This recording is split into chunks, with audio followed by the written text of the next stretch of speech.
بسم اللہ الرحمن الرحیم نحمد و نصلی علی رسولہ الکریم۔ محترم ناظرین اور سامعین، بھائیوں اور بہنوں، اللہ تعالیٰ نے ہماری زندگی میں ایک اور رمضان المبارک کا پورا مہینہ ہمیں عطا کیا، اور اس مہینے کی فرض اور واجب اور نفل عبادات سے فائدہ اٹھانے اور اپنی آخرت کو بنانے، سنوارنے اور اس دنیا کی زندگی کو بھی بہتر سے بہتر طریقے پر اللہ تعالیٰ کی مرضی، اللہ کے آخری پیغمبر حضرت محمد صلی اللہ علیہ وسلم کی سنتوں پر عمل کرنے کا موقع عطا فرمایا۔ رمضان کے مہینے میں کئی عبادات ہیں، بلکہ عبادات کا ایک پیکیج ہے جو ہماری پوری زندگی کو تزکیہ، اس کی اصلاح، اس کی تربیت اور اس کے اندر روحانیت کو بڑھانے کا وہ عبادات ذریعہ ہیں۔ ہمیں اس پورے پیکیج کو بھی عبادات کے اپنے سامنے رکھنا چاہیے اور ان کے جو مقاصد ہیں اور ان کے جو فائدے ہیں ان کو حاصل کرنے کی کوشش کرنا چاہیے۔ مسلمانوں کا ذہن یہ رمضان کی عبادات کے سلسلے میں ایک روٹین کام کا بن گیا ہے، روٹین، ایک عادت۔ چاند نظر آیا، میکینیکل انداز میں ایک تراویح شروع ہو گئی اور ایک مہینے کی تراویح پڑھنی ہے، دن میں روزہ رکھنا ہے اور کچھ کام کر لینے ہیں، اس کے بعد پھر وہ عبادات بھی، مہینہ بھی سب گزر گیا اور کوئی خاص فرق ہماری زندگی میں نہیں ہے۔ ایسا نہیں ہونا چاہیے، بلکہ ان عبادات کے مقاصد کیا ہیں، ان کی حکمتیں، فائدے کیا کیا ہیں، وہ ہماری زندگی میں آنا چاہیے۔ دیکھیے، یہ ایک مہینے کی پریکٹس کرائی جا رہی ہے، معمولی بات نہیں ہے، ایک دن دو دن کا معاملہ نہیں ہے، پورا مہینہ بھر وہ عبادتیں، جیسے روزہ ہے، تراویح کی نماز ہے، قرآن کو سننا ہے، اور آخری عشرے میں طاق رات کی تلاش ہے، آخری عشرہ پورا کا پورا عبادت میں گزارنا ہے۔ رمضان کے مہینے میں دعاؤں کا اہتمام ہے، سحری عبادت ہے، افطار کرنا عبادت ہے، اور طاق رات کو تلاش کرنا بہت بڑی عبادت ہے، شب قدر، اور پھر غریبوں، بیواؤں، یتیموں، مسکینوں، مسافروں، بھوکوں، پیاسے لوگوں کے کام آنا، ان کی کچھ نہ کچھ خدمت کرنا۔ ایک روزے دار کو تھوڑی سی لسی، تھوڑا دودھ پلا دیں، پانی کھجور کر دیں، افطار اس کا، روزے کا پورا ثواب اللہ تعالیٰ اس بندے کو دیتے ہیں۔ اور ہمدردی، غمگساری کرنا، عید الفطر میں رات میں عبادت کرنا، عید الفطر کی نماز میں شامل ہونا، صدقہ فطر ادا کرنا، رمضان میں زکوٰۃ تو خاص طور پر فرض نہیں، لیکن ثواب کی نیت سے رمضان کے مہینے میں زکوٰۃ کو ادا کرنا، یہ کتنی بڑی بڑی عبادتیں ہیں۔ اعتکاف کی سنت کتنی بڑی سنت ہے، آپ غور کیجیے۔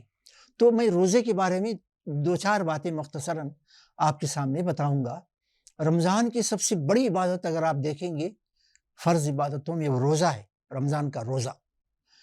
قرآن میں اللہ تعالیٰ ارشاد فرماتے ہیں، یا ایھا الذین آمنوا کتب علیکم الصیام کما کتب علی الذین من قبلکم لعلکم تتقون۔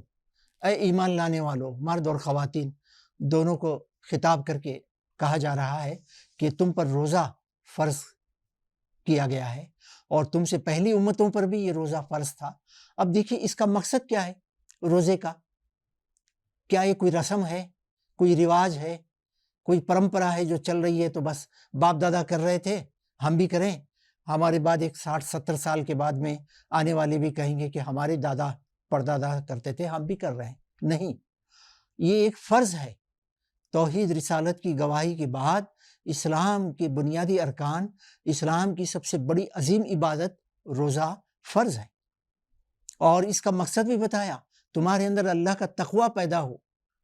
تقویٰ کہتے ہیں اللہ کی محبت میں، اس کے احکام پر چلنا، اللہ کے محسن منعم نعمتیں دینے والے کا احساس کر کے اس کی نافرمانی سے بچنا، یعنی احتیاط کی زندگی گزارنا، لاپرواہی کی زندگی نہیں، منمانی زندگی نہیں۔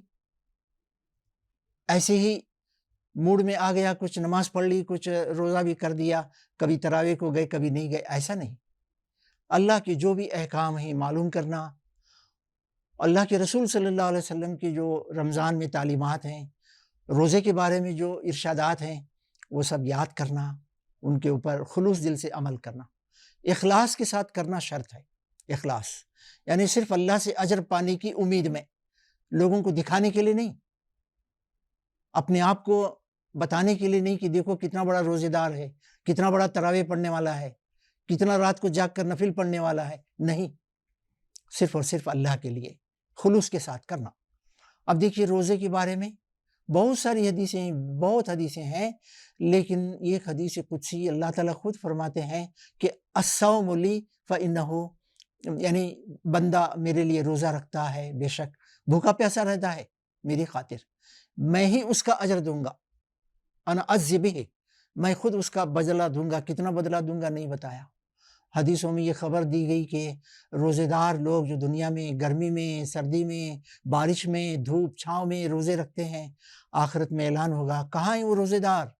یہ باب الریان ہے، جنت میں داخل ہونے کا بڑا دروازہ ہے، اور روزہ رکھنے والے لوگ اس دروازے میں سے جنت میں چلے جاؤ، ان کے لیے ویلکم ہے، ان کے لیے سواگت ہے، استقبال ہے ان کا۔ آپ بتائیے روزے کا اجر و ثواب، جتنی نیکیاں ہیں 10 گنا سے لے کر 700 گنا تک اجر و ثواب ہے، لیکن روزے کا کوئی قاعدہ مقرر نہیں۔ اللہ فرماتا ہے میرا بندہ، میری بندی میرے لیے بھوکے پیاسے رہتے ہیں، میں ان کو اجر دوں گا۔ اب روزے کے دنیاوی فائدے بھی بہت ہیں، مگر ہم ان فائدوں کے لیے روزہ نہیں رکھتے، اللہ کے لیے روزہ رکھتے ہیں، فرض ہے سمجھ کر روزہ رکھتے ہیں۔ روزہ کیا ہے؟ دیکھیے پوری باڈی کی اوور ہالنگ ہوتی ہے، پوری باڈی کی ٹیوننگ ہوتی ہے، جیسے مشین کو اوور ہالنگ کر کے صاف ستھرا کر کے اس کی ایفیشنسی بڑھائی جاتی ہے، مشین کی، کسی بھی مشین کی اوور ہالنگ کے بعد وہ بالکل چاق و چوبند الرٹ۔ تو روزہ رکھنے سے ہماری باڈی میں فاسد مادے سب جل کر ختم ہو جاتے ہیں، اور بھوک پیاس کی جو تکلیف ہم اٹھاتے ہیں، آخرت میں اجر اللہ دے گا، لیکن اس دنیا میں ہماری بیماری کو ڈیفینڈ کرنے کے لیے ریزسٹنس پاور بڑھتا ہے، ہم صحت مند ہوتے ہیں، اصل میں بڑی بڑی بیماریوں کا مقابلہ کرنے کی طاقت اس کے اندر پیدا ہوتی ہے۔ تو یہ روزے کے فائدے ہیں۔ آج دنیا میں فاسٹنگ کے ذریعے سے بیماریوں کا علاج کیا جا رہا ہے، موٹاپے کا علاج کیا جا رہا ہے، اور تھوڑی تھوڑی غذا دی جاتی ہے۔ اب روزے میں دیکھیے ہم اس کے فائدے کتنے ہیں۔ ایک بڑا فائدہ یہ بھی ہے کہ روزہ رکھ کر ہم غریبوں کی تکلیف کو سمجھتے ہیں۔ مجھے دیکھیے 14 گھنٹے میں بھوکا رہوں تو مجھے بھوک کے اوپر لیکچر دینے کی کیا ضرورت ہے، مجھے کتاب پڑھنے کی کیا ضرورت ہے؟ میں سمجھ جاتا ہوں کہ ایک غریب بھوکا مانگتا ہے کچھ کھانے کے لیے، 2 بھائی میں بھوکا ہوں، تو میں سمجھ جاتا ہوں کہ بھوک کی تکلیف کیا ہے، کیونکہ میں 14 گھنٹے بھوکا رہا۔ اگر یہ شدید گرمی کے زمانے میں ہے، اب آپ دیکھیں مجھے پیاس پر لیکچر کی ضرورت نہیں ہے، پاور پوائنٹ پریزنٹیشن کی ضرورت نہیں ہے، میں سمجھتا ہوں 14 گھنٹے میں پیاسا رہا، مئی کے مہینے میں، جون کے مہینے میں، جولائی کے مہینے میں روزہ رکھا، کبھی روزہ 15-16 گھنٹے کا ہو گیا، بعض ممالک میں تو اور بھی زیادہ ہوتا ہے۔ تو وہاں ایک بندہ پانی مانگتا ہے، یا پانی نہیں مانگے، میں اس کی پیاس کو، تکلیف کو محسوس کر کے اسے میں پانی پلاؤں۔ بھائیوں اور بہنوں، یہ صرف بھوک اور پیاس نہیں ہے، روزے میں سوشل کنسرن ہے کہ میرے پڑوسی، میرے محلے میں، میری گاؤں میں، میری آبادی میں، جان پہچان کے لوگوں میں کون پرابلمس کو فیس کر رہے ہیں، کون تکلیف اٹھا رہے ہیں، کہ میں ان کے کام آؤں۔